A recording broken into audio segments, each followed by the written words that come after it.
So I've been walking around for about a month and a half now with a notebook in my hand and telling folks I was working on the greatest love story ever written. I have it all right up here. All I have to do now is just write it down. Simple, right? But honestly, I've just been having one problem after another with the song. So finally last night I couldn't take it anymore, so I go to hell with this. Tear my notes in half, flush them down the toilet.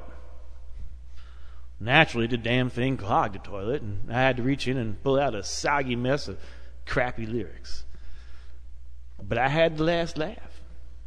I grabbed a gallon of gas and went down to the forest preserve and burned the whole damn thing, watching the greatest love story ever written go up in flames.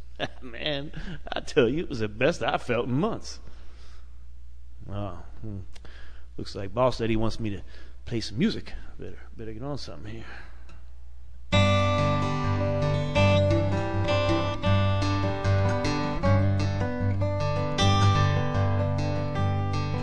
Becky was her name. She would come over when she was feeling down. I'd sing her the blues, tell her a few stories, get her to laugh, make her smile. That felt good. That felt real good.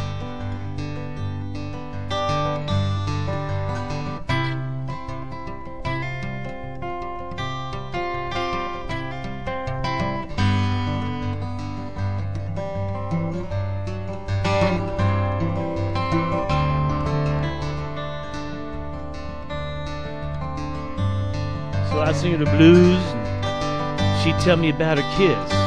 And then she started talking about her dream. Yeah, her dream was to move to Chicago, the Windy City, and be a reporter for WGN. Get a place looking down on Lakeshore Drive. And it was all planned out. And it all seemed so real when she'd tell it. And you really wanted to believe in her and say, go for it. But things don't happen that way. I mean, I've seen too many people destroyed to believe in dreams.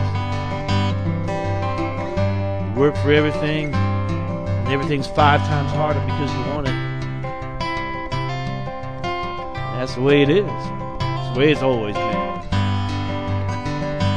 Of course, Becky would say that's because it's your fate to be a bluesman. Now, how do you argue with logic like that?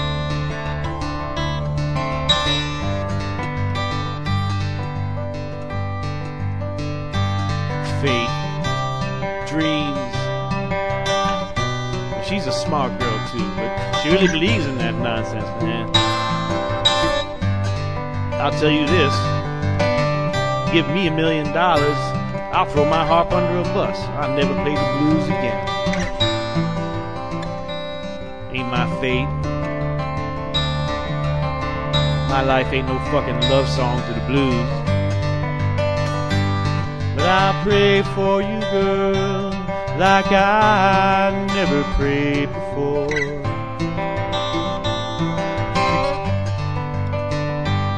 This time I know it's real, you really are my Becky on the road.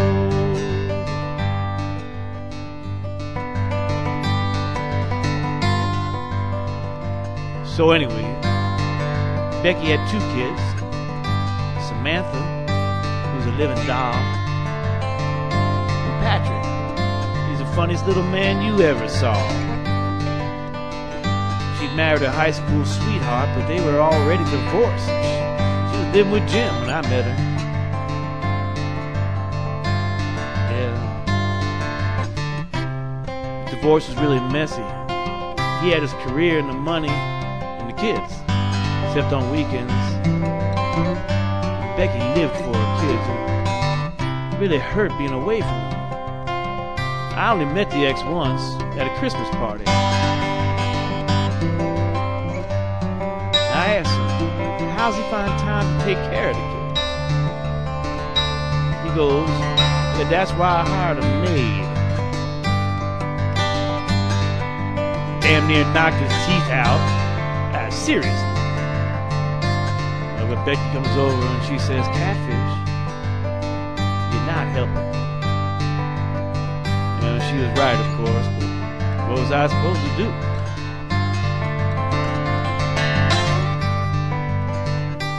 Well, I pray for you, girl, like I never prayed before.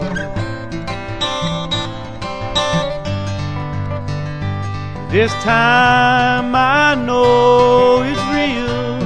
You really are my Becky on the road. Yeah, Jim nearly decked me for that one. Took balls too. Most folks got more sense than to mess with the cat.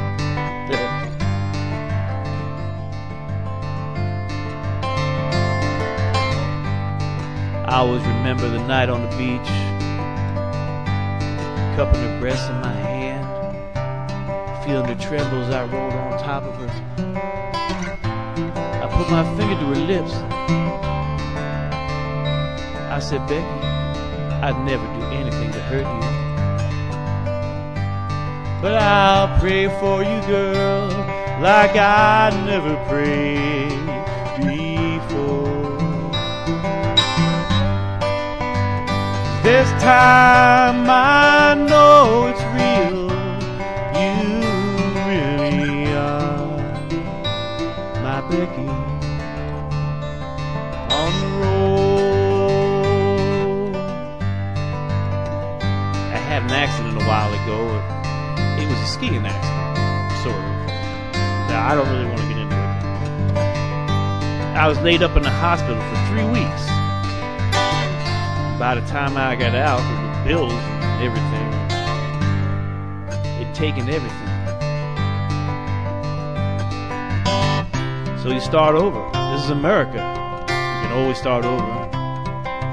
They haven't fucked that over yet. Yeah, you work twice as hard, twice as long. Eventually you get back to where you were.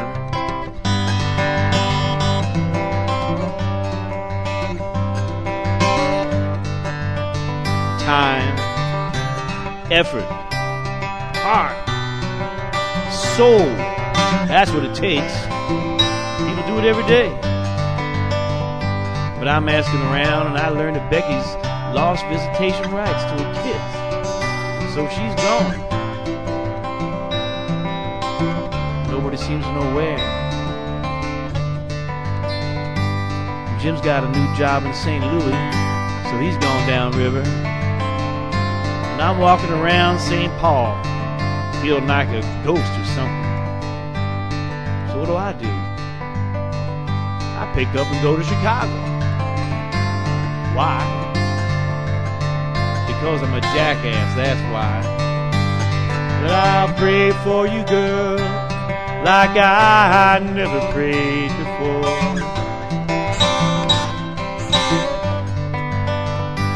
This time I know it's real. You really are my Becky on the road. Yeah, Becky's here in Chicago somewhere. I'll never see her again. I know that. But she's here somewhere. Jim and Becky were living together when I first met her. Jim was my best friend. We go way back. And I kind of got in the middle of all that. It just makes me feel sort of sick about it. I mean, I'd never do anything to hurt Jim. Or Becky.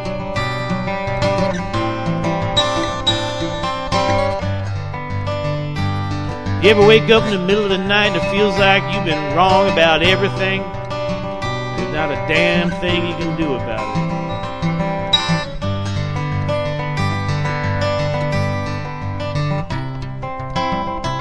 Becky here in Chicago chasing a dream. I'm just hoping she can get by without all the things that can happen.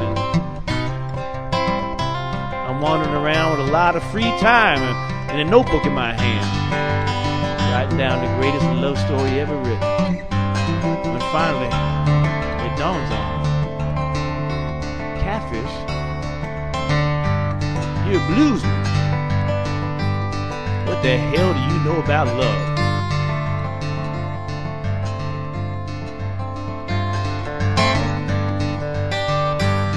I pray for you, girl, like I never prayed before.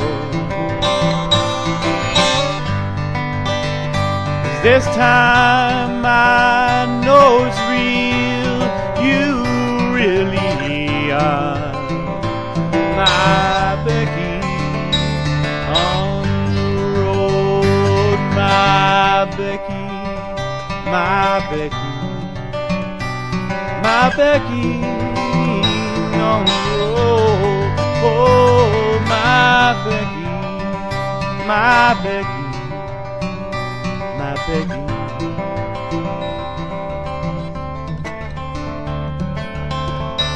My Becky.